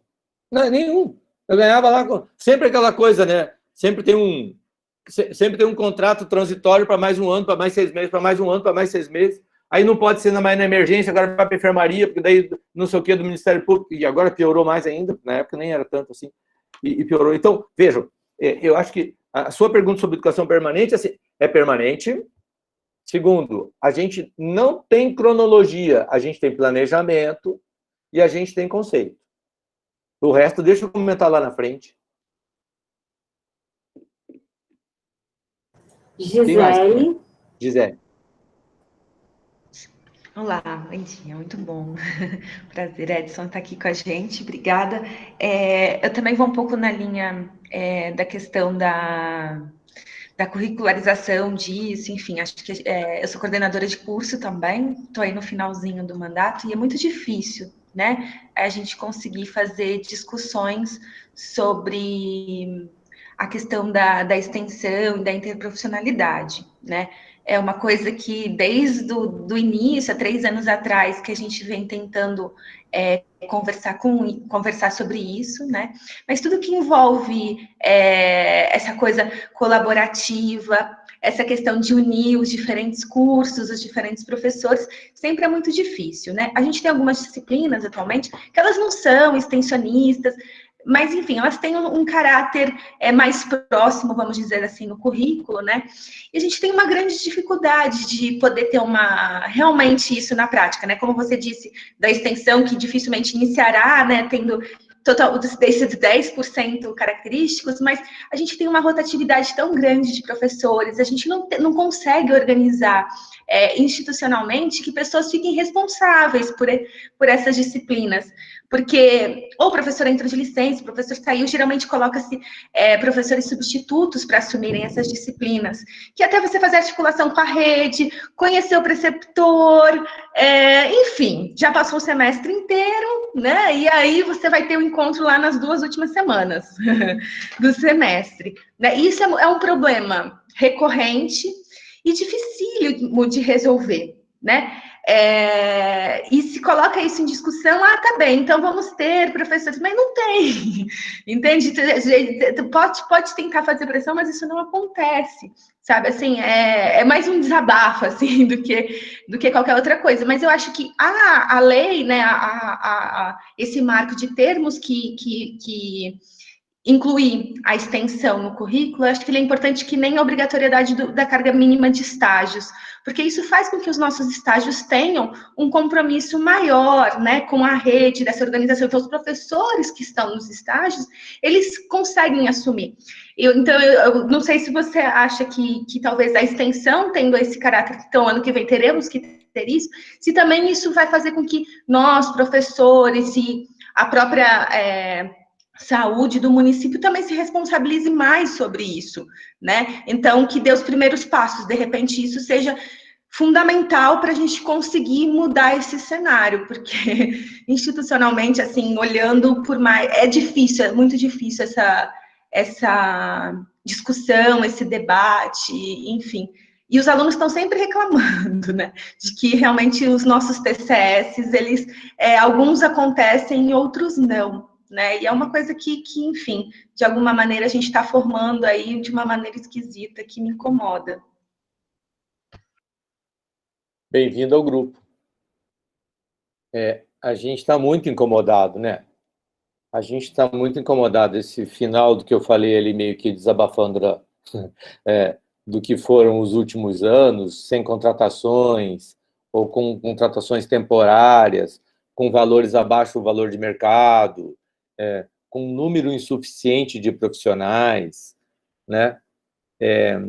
Quando você vê, não tem como a gente não falar isso, né? Quando você vê que ao balanço final da pandemia, agora, final do ano, tem setores do governo, da área da saúde, que não gastaram 15%, 20% do que foi recomendado para gastar, assim, é desalentador, né? Assim, meio... de ficar desorientado mesmo, porque para onde que a gente está indo com isso? Então, acho que essa discussão, como você falou no final, ela é difícil, é uma discussão que as pessoas não querem o debate, elas não querem fazer essa discussão. Elas querem um modo mais fácil. Manda o ônibus lá com os estudantes, mede a pressão dos caras e pronto. Entendeu? Depois faz o cômputo. E na universidade também, às vezes, o cara faz um checklist lá e fica feliz da vida com isso. Então, tudo o que eu estou falando não é uma realidade só de vocês. No Brasil inteiro isso aconteceu, né? E daí a gente não tem resposta. A primeira parte que você falou, acho que é muito importante, é o que a gente chama de pedágio aqui. Todo cara que entra na psicologia tem que cumprir carga horária, tem 40 horas. Sobrou 6 horas, vai para atenção em saúde, vai para a saúde coletiva. É como se ele pagasse um pedágio para trabalhar na psicologia, independente de qual é a área dele. Felizmente, as pessoas, assim, juro para vocês, a gente já teve com a gente trabalhando mais ou menos 60 professores no total, nos últimos 4, 5 anos agora, né? E um ou outro foge o script, porque quando as pessoas chegam e veem essa estratégia definida, com tudo isso já montado, as pessoas se encaixam. E parece que elas vão lá para cumprir tabela, mas algumas delas se apaixonam de verdade e acabam voltando ou não querendo mais sair da disciplina. Porque é uma disciplina de primeiro ano, competências comuns, conhecer a unidade, conhecer os valores do SUS. Isso, quando o cara tem um pouquinho do viés dele, do que tem interno nele, que permite que ele possa afirmar que ele gosta disso a essa altura da vida, que nem todos se permitem, aí vai. Então, eu diria que a primeira foi o Bourdieu, a segunda referência é o Winnicott, que eu sou pediatra, então não posso deixar de falar. Assim, eu coloquei ontem no meu Facebook, tirei hoje de manhã, porque hoje eu coloquei uma foto do Tom, porque hoje é o Dia Nacional do Samba, mas está escrito assim, os seres humanos continuam vivendo na sua grande luta entre fatores externos e internos, intrínsecos, para definir a sua personalidade. Assim, depende muito da pessoa. Tudo bem, tudo isso que a gente conversou tá certo. Salário, dinheiro, mas tem uma coisa, você pode fazer tudo isso e vai lá e bota para funcionar. Se a pessoa não tiver esse viés, não tiver esse olhar, ele não vai funcionar. Ele não vai funcionar. Ele tem que ter... A gente está tentando fazer umas lobotomias, umas lavagens cerebrais aqui no PET. Vamos ver se a gente vai conseguir, né? E só tem um jeito, chama vínculo. Vínculo. É. Se não construir vínculo, não vai. Né? Mas também tem uma questão de engajamento com a resistência nesse ambiente tão precarizado que a gente está vivendo. Né? Sim, mas é difícil criar vínculo quando você cria um ambiente externo inóspito, por mais que o cara tenha internamente vontade de fazer. É isso. Como que eu resolvo essa parada? É isso que nós estamos fazendo aqui agora. Quem está aqui está mobilizado por algum motivo. Né? Essa mobilização é o primeiro passo.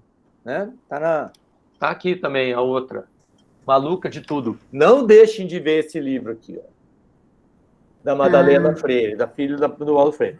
Esse livro é sensacional. Ela fala isso. Da onde vem? Da onde vem o desejo? Vem da vontade. Né? Aparece uma vontade na sua cabeça. Do nada? Não, é porque é sua.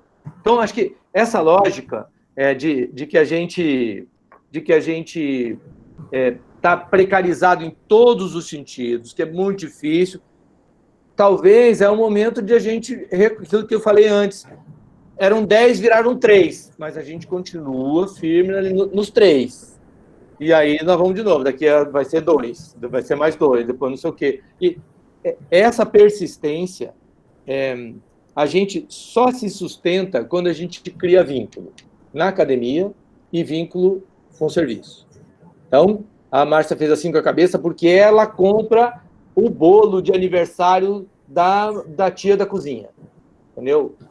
Porque ela sabe que a tia da cozinha não vai ter bolo naquele dia, mas quando a gente sabe que tem que estar lá no mapa lá, tem os dias de almoço, dia de aniversário, a gente comemora. Isso é vínculo. Verdade. Né?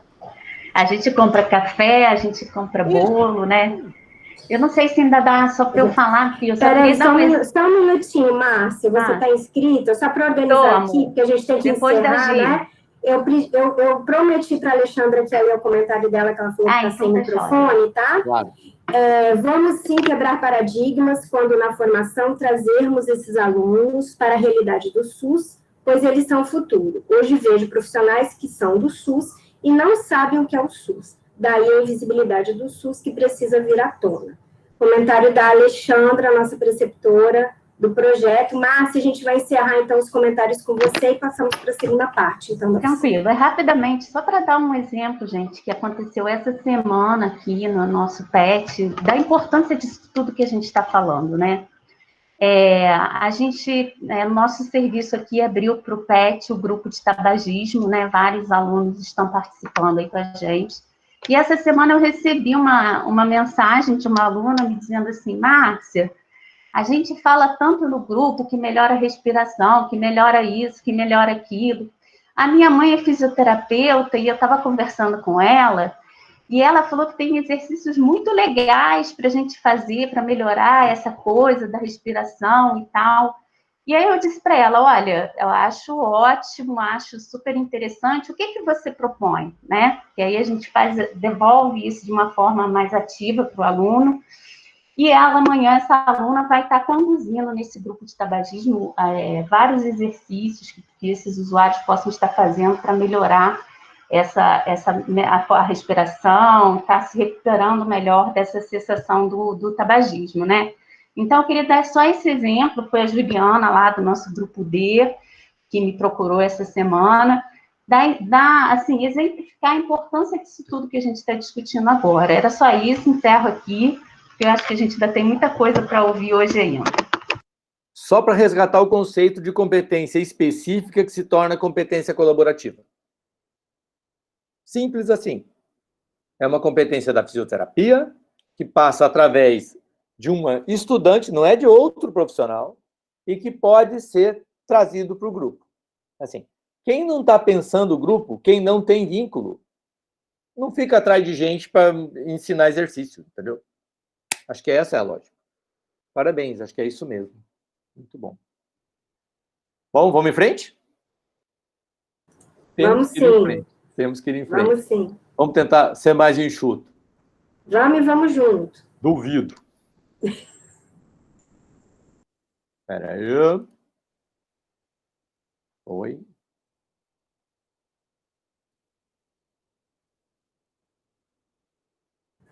Edson, Oi. a gente divulgou que poderia ter o término previsto para as 11h30. Se for adequado para você, é só para falar que a nossa disponibilidade é essa, tá bom? Tá bom.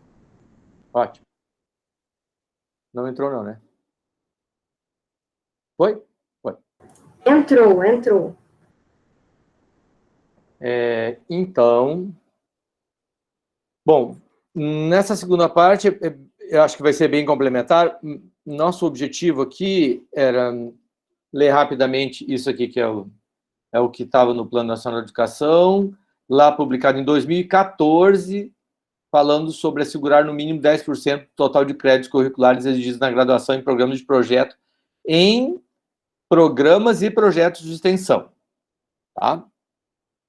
Depois, reeditado em 2018, atividades de extensão devem compor 10% do total da carga horária, currículo estudantil, nos cursos da graduação, dos quais poderão fazer parte da matriz dos currículos. Faz parte da matriz do currículo, mas, pelo menos até onde eu entendi, não como disciplina, como estava escrito aqui atrás, como formas de programas e projetos. Se alguém souber uma novidade dessa semana, me conta. Mas, até então, não dá para fazer disciplinas, porque senão a gente colocava tudo dentro, os caras iam enfiar tudo na saúde coletiva e pronto, acabou. Certo? Então, 10% significa, num currículo de 4.000 horas, que eu teria que ter 400 horas de atividade curricular, de extensão, né? Significa que eu tenho que atribuir créditos curriculares para essa atividade de projetos e programas. De novo, quero dizer o seguinte, se a gente, centrado no que a gente falou até agora, se a gente consegue entender que a extensão agora passa a ter um caráter diferente, eu diria que o ideal é que ela fosse transversal. Quando ela é transversal, eu consigo colocar o critério de competência em 3 momentos do curso, no começo, no meio e no fim. E aí, eu consigo mostrar, no projeto de extensão do começo do curso, que as competências são comuns, que no meio eu posso ter projetos de extensão de competência específica e que eu devo forçar uma barra para, no final, eu ter projetos de extensão colaborativa. Eu acho que seria bacana se a gente conseguisse isso. Exemplo, já que temos dentistas na área. O que é comum aqui, digamos que seja lá as coisas do SUS, o que é colaborativo no final a gente já discutiu, e ficam no meio do caminho, digamos que seja 30%, digamos que tenha 300 horas, digamos que tenha 100 horas de coisas específicas da odonto.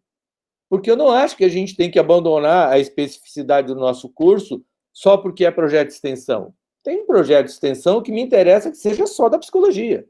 Tem projeto de extensão que me interessa que seja só da odonto. Porém, o olhar sobre a transversalidade, da interprofissionalidade e da curricularização, se for baseado em competência, eu posso distribuir isso de forma mais equânime. Por quê? Porque, em geral, ela é fundamentalmente específica. A medicina tem um projeto de extensão. A odonto tem um projeto de extensão. Então, estou fazendo isso para tentar resgatar da discussão anterior, por isso que eu insisti tanto nessa questão conceitual e até no final, agora, quando a Márcia falou essa coisa esse exemplo da fisioterapia, é exatamente isso. A gente tem que ter esse olhar. E daí, se eu vou discutir competência, aí esse é o nosso papo de agora, eu começo a saber que, para cada competência que eu criar, eu tenho que descrever o que é o conhecimento, o que é habilidade e o que é atitude sobre isso. Então, digamos que os exercícios físicos para o pessoal do grupo de tabagista, orientado pela fisioterapeuta, tem um objetivo: melhorar a ventilação, papapá, papapá, papapá. Quais são os conhecimentos que eu tenho que ter? Quais são os conhecimentos que esses alunos têm que ter para que eles possam chegar e fazer o exercício direitinho? Eles têm que ter conhecimento de anatomia, de fisiologia e alguma coisa da patologia. Qual é a habilidade que eles têm que ter? Digamos que tem alguma coisa de treinamento, de movimento, que a fisioterapia vai nos mostrar, por exemplo, de habilidade motora, que eu vou lá fazer um exercício, eu faço algum tipo de pressão ou uma tapotagem. E eu tenho que ter um atitudinal que conte direitinho. Eu tenho que treinar uma abordagem de explicar para as pessoas que estão ali muito reticentemente, porque elas acham que não vão conseguir parar de fumar, de que maneira isso que eu inventei para eles pode ajudar. É assim que a gente constrói currículo por competência. Para cada tópico que eu vou colocar lá, para cada conteúdo que eu vou querer discutir, eu tenho que dizer qual é o conhecimento, habilidade e atitude. Uns vão privilegiar alguma coisa ou outra, mas eu sempre tenho que ter esse olhar. Ah, eu não consegui. Então, não ficou isso como competência. Ah, tem um conjunto de ações que eu posso dizer que se tornam competências. E daí eu digo, desse conjunto de ações, eu tenho conhecimento, habilidade e atitude. Perfeito. Eu também posso fazer isso. Como num processo modular. A competência que eu crio dentro de um módulo e digo quais são os conhecimentos, habilidades e atitudes que eu vou desempenhar a partir dali. E isso, vamos de novo, dá trabalho. E isso exige repensar o processo. Ah, então quer dizer que nós não vamos poder fazer a atividade lá da fisioterapia porque a gente não fez isso ainda? Não. Só que é o seguinte, se eu tenho tempo para planejar, eu consigo desenhar durante os próximos 6 meses, 1 ou 2 atividades mensais. Nessas, eu sei quais são os tópicos, os objetivos de aprendizagem. Para cada um deles, eu defino uma competência. E para cada competência, eu defino um chá, conhecimento, habilidade e atitude. Para o próximo semestre, pode ser que eu não consiga dar conta disso, mas eu vou preenchendo durante a trajetória. Se eu não conseguir ter tempo suficiente para planejar tudo com antecedência. Porém, às vezes, isso também faz parte do processo de gestão, você tem que trocar o pneu do ônibus com o ônibus andando, que é o que nós estamos fazendo na pandemia agora. Ninguém parou nada e vamos embora. E todo o planejamento que a gente tinha para 2020, a gente reformulou todo, se não jogou fora. Porque ele teve que mudar totalmente.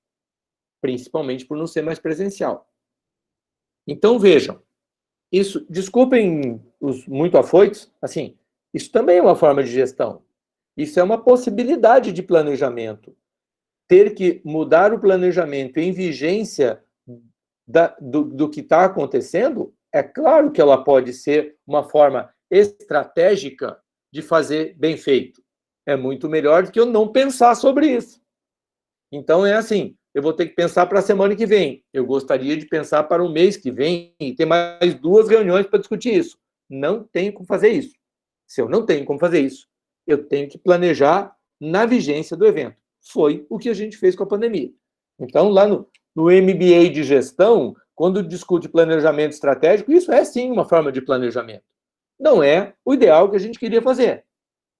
Porém, é o que se pode fazer nesse momento. Com isso, eu queria trazer 3 dimensões para que a gente pudesse, se vocês quiserem comigo ou semigo, vocês mesmos fazer como vocês quiserem, 3 dimensões das quais eu acho que são importantes para a construção desse modelo de curricularização da extensão, olhando para a interprofissionalidade. 1. Uma dimensão técnico-administrativa, que está aí. Eu tenho que ter gente pensando a extensão, o que o Ministério, no texto, chama de acreditação da extensão. Eu tenho que não esquecer que existe uma indissociabilidade. Vejam, isso que foi colocado agora, na possibilidade de eu fazer exercícios de fisioterapia com os pacientes do grupo de tabagista, pode se tornar um relato de experiência que, aprofundado, pode se tornar uma oficina, que, bem escrito, pode se tornar um roteiro de orientação para outros grupos. Nós precisamos produzir com isso. Não faz sentido a gente ter um trabalho lindo como esse e a gente achar que foi legal e tal. Na verdade, isso, vamos lá para Garcia Marques, quanto mais eu entro no interno do meu meio, mais eu posso universalizar todo o processo. Né? Shakespeare, está na casca de nós. Né? Então, de novo, é muito importante que a gente consiga olhar para a extensão, mas com um olho muito, muito, muito focado na pesquisa. Porque a extensão, o ensino, como a gente falou, a gente começou dizendo que tem que ter metodologia ativa. Então, não tem jeito. Nós vamos fazer extensão com novas metodologias. Mas aproveitar a nossa experiência para jogar a pesquisa é fundamental. Né? E o número de textos e o número de revistas que hoje se abrem para esse tipo de experiência são sensacionais. Por exemplo, se você criar como forma de avaliação um portfólio para os seus alunos do PET, as publicações internacionais de portfólio, todas as brasileiras que mandam para fora são aceitas. E a gente tem ótimos pesquisadores brasileiros falando sobre portfólio. Vou dar o exemplo da minha querida amiga Rosângela Minardi, lá de Minas, que tem um livro super bacana e vários artigos instrumentais para portfólio. Outra, eu tenho que saber, que, como a gente fez até agora, que instituição é essa que eu estou, né? De que maneira a gente vai oferecer atividade formativa para docentes e técnicos, mas não esqueçam dos servidores da rede. Se isso não for construído com o servidor junto com você vai marretar em ferro frio. Então, vamos dar o exemplo daqui. Quando a gente resolveu fazer a disciplina, a gente tinha escrito para ser aprovado lá no PET quais eram os objetivos do que a gente queria. Mas quem escreveu todo o desenho da disciplina não foram os professores da UEM. A gente fez várias oficinas, chamou os preceptores e começou a discutir, nosso objetivo aqui é esse. Como que vocês acham que a gente deve fazer? E a gente construiu junto. Então, deu essa sensação de que eles sensação não, né? Eles de fato participaram desse processo desde o início. Criou vínculo. Vamos lá para o termo da moda, esse pertencimento, imagina, de um preceptor da rede definindo uma disciplina da universidade. E não é proselitismo, não. Sabe por quê? Que a gente dizia, tudo bem, então é o seguinte, vai ser quinta de manhã. Para a gente, professor, é o melhor horário. Tá bom, chegava na Secretaria de Saúde e falava, quinta de manhã. Aí a Secretaria demorava 2 meses para dizer que não podia. O que a gente fez? Fez uma oficina com todo mundo. Qual é o melhor dia para a unidade para a gente colocar X alunos na unidade? Os caras falaram, quinta-feira de tarde. Pronto. Economizou tempo e dinheiro. E briga. Então, esses espaços de interação entre os programas que a gente citou aqui, isso é outra coisa, assim. Tem outros cursos, além da área de saúde, que podem participar, por que não? Arquitetura e engenharia, eu não sei por que eles ficam tão longe da gente. É só chegar na unidade e ver aquele monte de parede, aquele monte de janela louca, aquelas portinhas pequenininhas, aquele monte de... Assim, cara, se tem gente que ia aprender, eram os alunos da engenharia, da arquitetura. E a gente insiste em ficar no nosso casulo. Tá. Então, juntando com aquilo que eu falei lá da pesquisa, está aqui, consolidar uma política de visibilidade. Senão, a gente morre.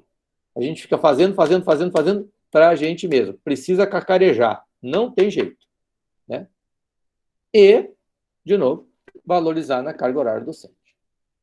Então, eu sei que vocês já falaram quase tudo que está aqui, mas eu criei tópicos para que daí vocês possam, eu acho que é importante que façam isso, a partir dessa dimensão criar uma matriz com esses tópicos e daí dizer, comissão, como faz, onde faz, quantos são. O que significa não dissociar ensino, pesquisa e extensão e, ao mesmo tempo, dar visibilidade?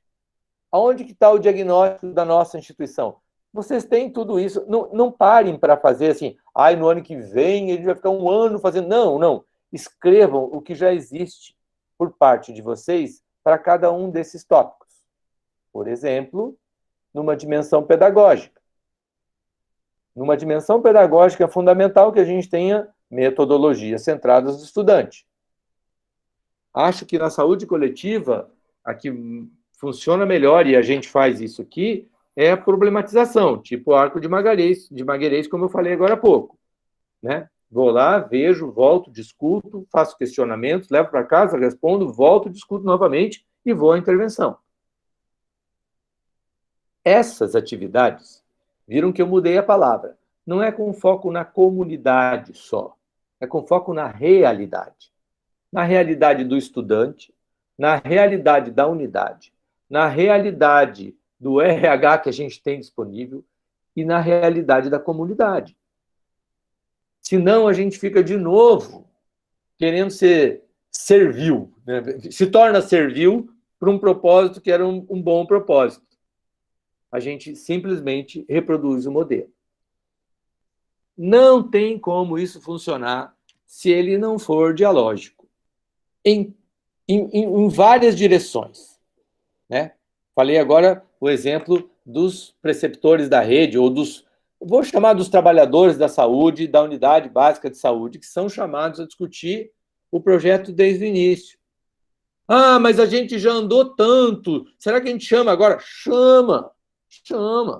Não tem problema. É muito melhor chamar agora no meio do caminho do que chamar lá no final quando está tudo pronto. Daí o cara vai falar, tá bom, o que eu faço então? Não, você tem que estar aqui das 2 às 3. O cara fala, tá bom, eu vou estar aqui. Pronto.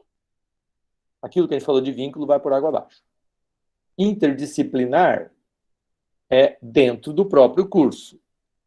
Multiprofissional é com os outros cursos. Aí sim, vamos parar de pensar na saúde. Multiprofissional com engenharia. Multiprofissional com não sei o quê. Mas aqui em Friburgo não tem curso de engenharia. Sim, mas tem o CREA, não tem? Deve ter um Conselho Regional de Arquitetura e Engenharia. Será que esse cara não pode vir um dia conversar com os estudantes sobre a importância da arquitetura hospitalar ou da rede de saúde? Será que isso ajuda na formação do estudante? Com certeza. Será que isso proporcionaria uma reforma na unidade básica que está lá, que precisa aumentar as portas, e que eu não consigo ter argumento para isso, mas quando o cara vem e diz para a gente que isso é importante, será que eu não consigo, no Rotary, ou na igreja, ou em algum lugar, alguém com esse olhar que possa arrecadar fundos e a gente mudar as portas da unidade básica, já que a prefeitura não está conseguindo fazer? Isso é multiprofissional. É o cara vir dar o pitaco dele para saber de que maneira a gente pode mudar esse processo. Internamente na academia, a gente já discutiu bastante ser interprofissional. E aí, esses exemplos que eu dei são de intersetorialidade, que também é outra palavra que não existia, que jogou na mídia nos últimos 2 anos aí, né? Então, assim, é isso. Eu vou buscar fora, tanto da prefeitura quanto da universidade, alguém que seja parceiro, que possa, por algum tipo de interesse ou benefício, colaborar para que a gente possa, se não fazer a transformação da área física, como eu falei, trazer para a cabeça do estudante a importância daquilo que ele vai estar aprendendo ali. E que ele, do curso de biomedicina ou de enfermagem, hoje teve uma discussão, para não dizer uma aula, teve uma grande discussão com um engenheiro. E ele acha que ele entendeu o que o engenheiro falou. Ou a gente abre isso, ou a gente vai continuar tentando fazer lobotomia nas pessoas. Né? E tudo que a gente faz tem que ter contextualização. Né? Essa contextualização, na minha opinião, ela está imbricada diretamente no projeto, no processo de ensino-aprendizagem. É o reconhecimento daquilo que a gente está fazendo, o valor daquilo que a gente está fazendo, e principalmente o significado para o processo de ensino-aprendizagem deve ser buscado incessantemente, né? Por que a gente não consegue manter os meninos, 20 meninos, com a câmera aberta o tempo todo? Porque descontextualizou, porque ele não está sentindo aquilo como uma coisa que faça sentido para ele. Lógico, lógico. Não adianta querer culpabilizar ninguém, não. É responsabilizar o processo. Só que o processo é a pandemia, então nós temos que fazer o melhor dentro dela. E tentar promover, tentar estimular alguma coisa que transforme a vida das pessoas, né? E que esses projetos que a gente vai executar tenham de fato impacto. É difícil usar a palavra impacto, né? Porque aferir impacto sempre é mais difícil. Mas, lembrem, tem que ter tempo. Isso vai impactar na medida que a gente for persistente e que os projetos forem contínuos, que a educação for permanente, de que a nossa intervenção seja sistematizada e com objetivo. Então, boa parte disso tudo que eu falei na primeira parte, principalmente, está nesse artigo, que é a trajetória da implementação de uma disciplina interprofissional aqui em Maringá, que a gente tem os 6 cursos da área de saúde, mais a psicologia, que está na área de humanas, mas que faz parte do nosso grupo, que já está há 4 anos funcionando, só que eu nunca deixo de falar isso. A gente demorou 1 ano e meio reunindo a cada 15 dias os coordenadores do curso ou os responsáveis pela construção da disciplina, 1 ano e meio a cada 15 dias, toda sexta-feira de manhã, para definir todo o modelo do projeto de implantação da disciplina. Sempre com a Secretaria de Saúde em todas as reuniões. E dali que a gente tirava qual é o cronograma de oficina, papapá, papapá. Então, o planejamento dessa disciplina demorou 1 ano e meio desse jeito que eu falei, até porque ninguém tinha prioridade disso, né? Todo mundo continuou a vida e fazia a preparação da disciplina. A gente, durante esse processo, trouxe aqui o professor Nildo, e na foto de cima está lá o Marcelo, lá do Rio Grande do Norte, né? 2 ótimos companheiros para discussão de interprofissionalidade. Vocês, além de conhecer, talvez até já tiveram discussões com eles. Esse sou eu disfarçado aí. A gente, na UBS, que eu trabalhava fazendo reconhecimento do território, encontramos um rapaz que vendia pão numa panificadora ambulante. E então são alunos de todos os 7 cursos que estão aí presentes. E aqui tem algumas referências que eu catei aí durante a preparação dessa explanação durante essa semana. Legal?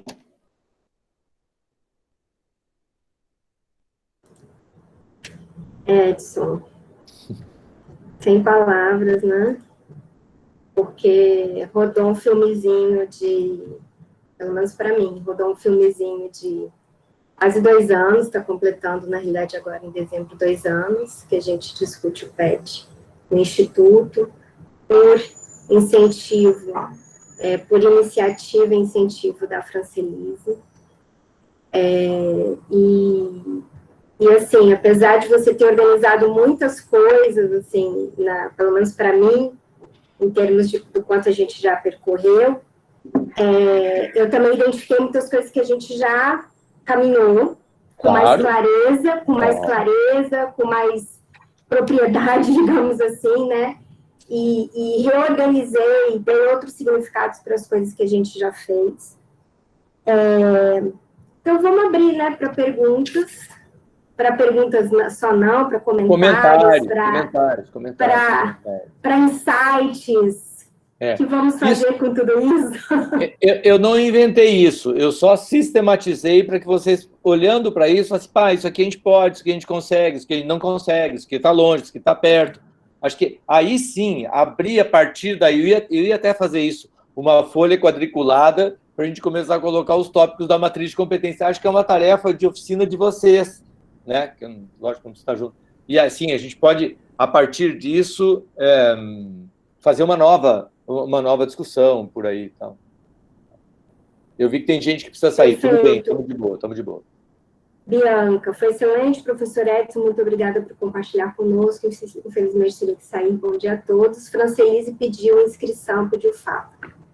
Já era esperado. Pode falar, Fran. Eu vou fazer uma fala bem breve, assim, que eu acho que eu falei sobre currículo oculto aqui em algum momento, né? E acho que o que você fez hoje aqui nessa oficina, Edson, foi mais uma demonstração de currículo oculto, porque você disse, eu só sistematizei. Não, na verdade, você trouxe significado, né? E é muito diferente a gente ler e reler, etc., e de ter esta pessoa, essa liderança, que nesse caso faz esse amarrar e traz o significado. Então, eu acho que isso foi um ótimo exemplo do que essa oficina busca fomentar nas pessoas em outras práticas educativas. Muito obrigada. Nossa.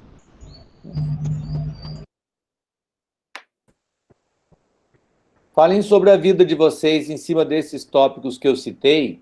O que vocês acham que está mais perto? O que vocês acham que está mais longe? O que vocês já conseguiram consolidar? Qual a ideia que vocês têm a partir daí? Então, eu ia justamente fazer um comentário nesse sentido.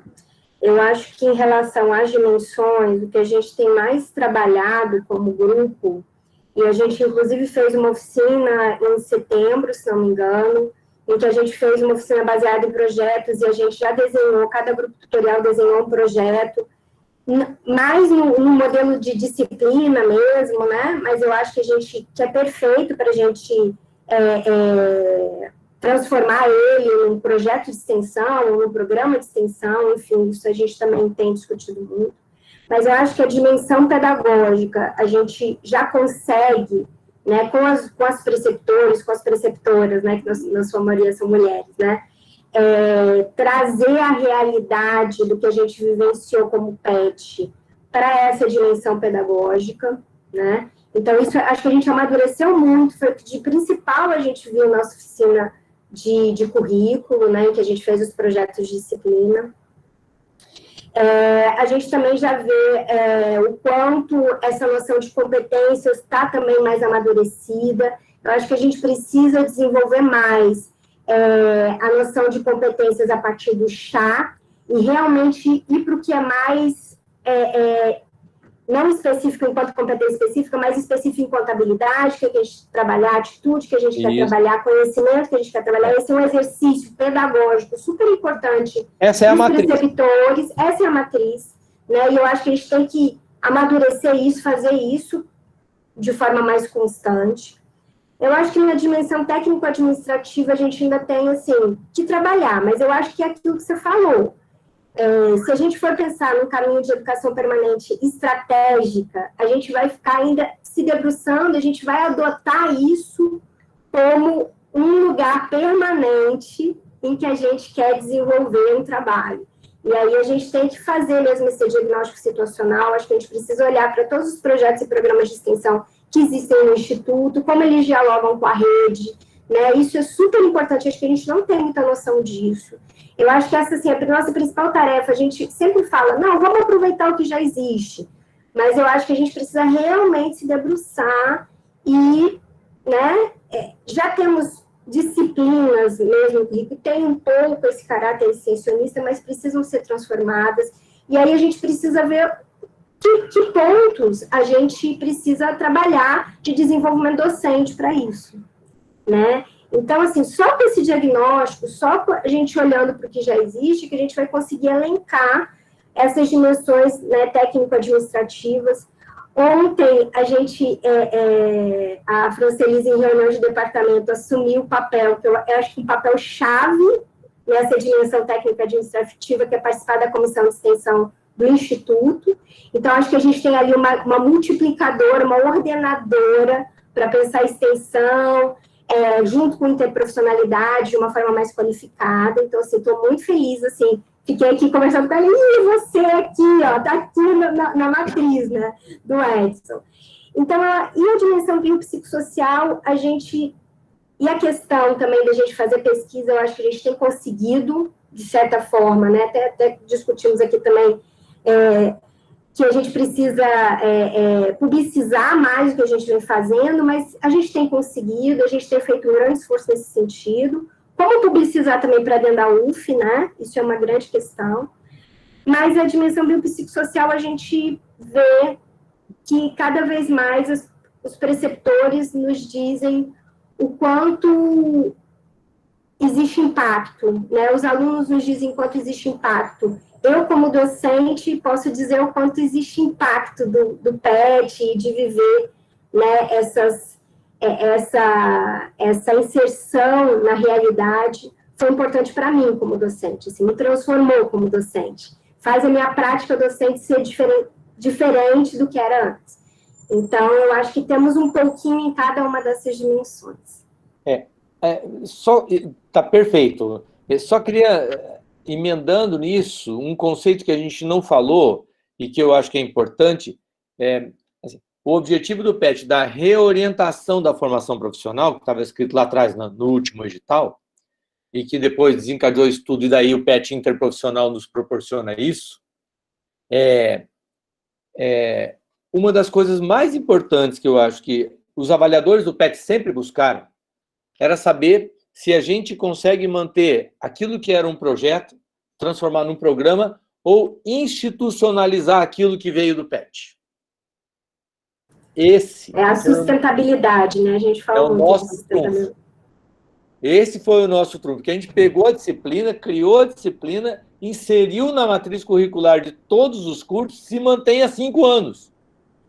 Isso, teoricamente, é um projeto PET bem-sucedido. Vejam, olha a oportunidade que a gente está tendo agora, na curricularização da extensão, de enfiar a goela abaixo deles a interprofissionalidade, via legal, institucionalizando o processo. Então, de novo, abrindo, permitindo a visão muito mais ampla com outras áreas. Então, eu fico muito feliz, e eu já sabia, imaginava que isso estivesse acontecendo, porque em N lugares do Brasil, o grande problema é técnico-administrativo. Não depende da gente. É o que a gente comentou agora há pouco, estamos sem professor, salário baixo, não sei o quê, blá, blá, blá, blá, blá. Isso não depende da gente. Agora, olha como foi legal ouvir isso que você falou. A gente fez a tarefa de casa. A gente conhece metodologia hoje como ele não conhecia 10 anos atrás. A gente entende o que significa interface ou vínculo da academia com o serviço como a gente não fazia 10 anos atrás. Não fazia. A gente entende a parceria com esses setores como a gente não entendia. Ou seja, o que dependeu da gente, está aqui, ó, a literatura toda nas minhas costas sustentando, a gente foi. Agora, doutor, dá para contratar mais não sei quantos? Doutor, vai ter concurso? Isso fugiu à nossa alçada. A gente tem que fazer isso que vocês fizeram. Então, a Francelize vai entrar lá nos setores em que a gente sabe que a gente pode, pelo menos, resguardar alguns direitos e algum espaço para a gente poder continuar avançando. E mostrar para as pessoas que sequer sonham que a gente faz isso, porque na minha universidade tem gente que não sabe que a gente faz isso. Né? Então, isso que você falou, a divulgação interna e tal, é para angariar esse espaço, né? Para que a gente possa, de fato, consolidar dentro do possível. Não adianta ficar sonhando. É dentro do possível. Eu acho que é isso. Então, fico feliz em saber que, assim como em outros lugares, as dimensões pedagógicas e biopsicossocial, elas estão na cabeça desse grupo aqui. Isso é muito mais do que meio caminho andado. Vamos para a porrada com a universidade, com o governo, para conseguir o que a gente precisa conseguir. E internamente, agora, a gente tem que ampliar o grupo para transformar o grupo de preceptores ou o grupo da rede como nosso grupo. Embora você já tenha desenhado algumas coisas, rapidamente começa. Eu sei que uma ou outra pessoa sabe, mas não é uma ou outra pessoa. Começa, antes de apresentar para funcionar, levar até lá e discutir com agentes comunitários daquele lugar aquilo que a gente está tentando pensar e fazer, para ver o que elas acham. E elas vão dizer, isso vai dar mais trabalho para a gente? Primeira coisa que ela vai perguntar. E aí é outro cuidado que a gente teve.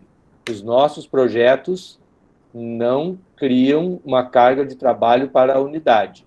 Eles são projetos nossos, que eles têm começo, meio e fim, eles podem ter continuidade depois, mas eu não vou inventar coisa para Natal e Ano Novo sobrecarregar a enfermeira supervisora da unidade.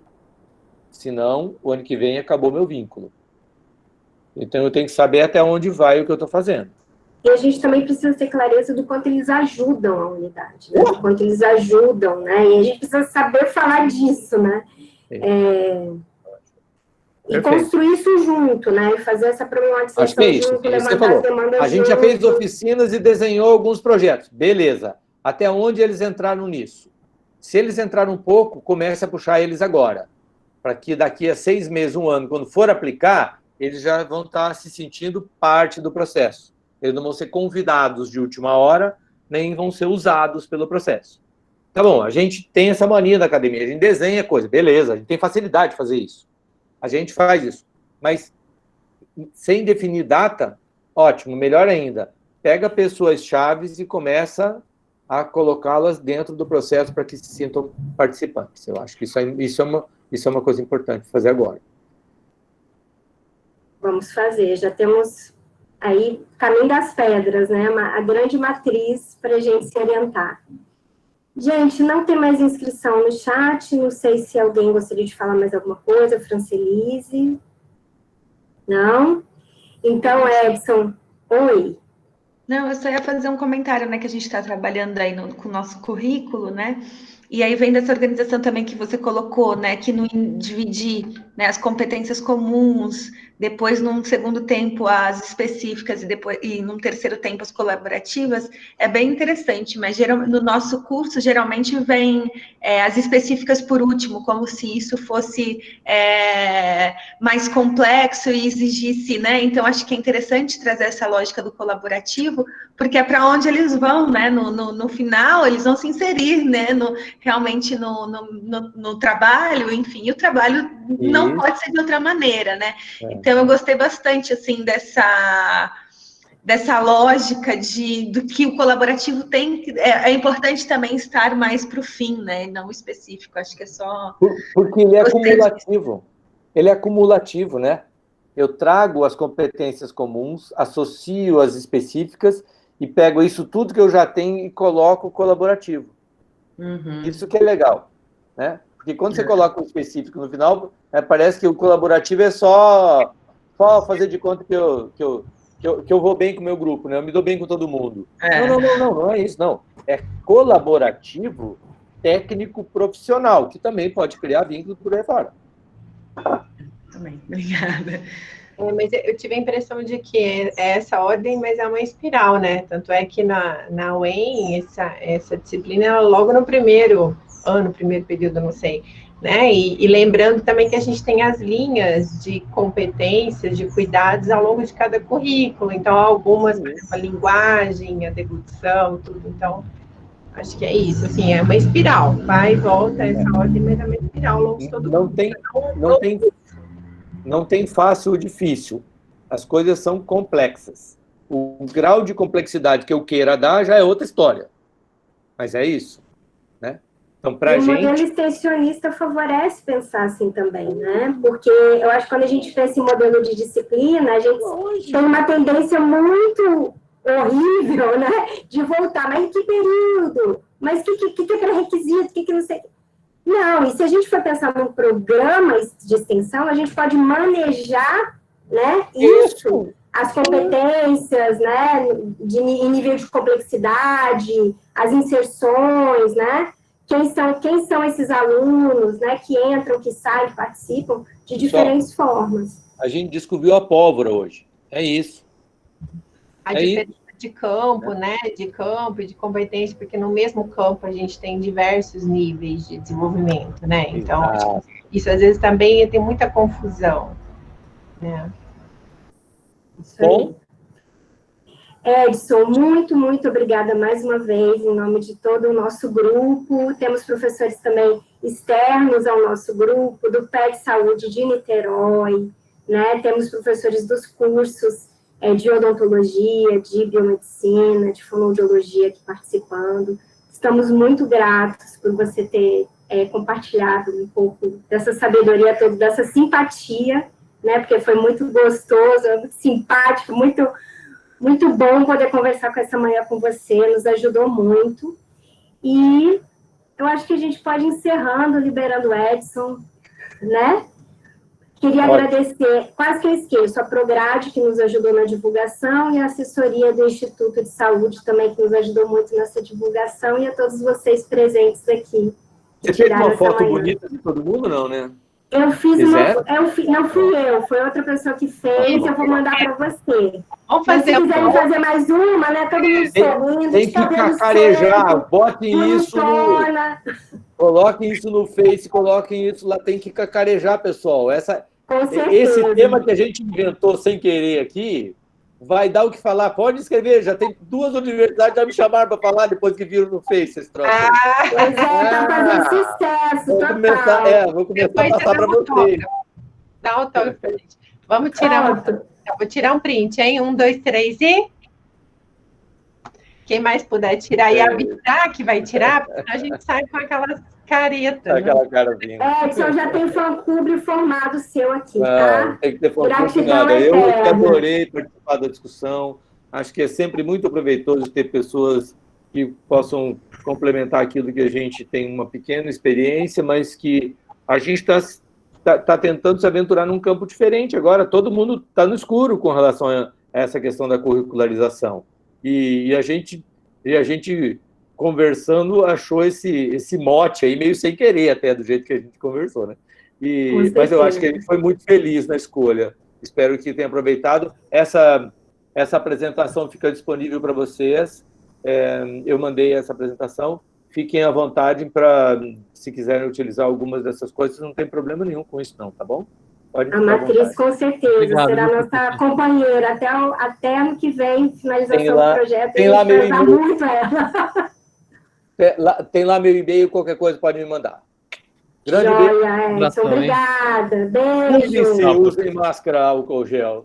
Cuidem de todo mundo. Sim, com certeza. Você também. Um abraço. Muito obrigado. Tchau, gente. Valeu. Obrigada. Tchau. Não esqueçam de preencher os formulários. Tchau, Fran.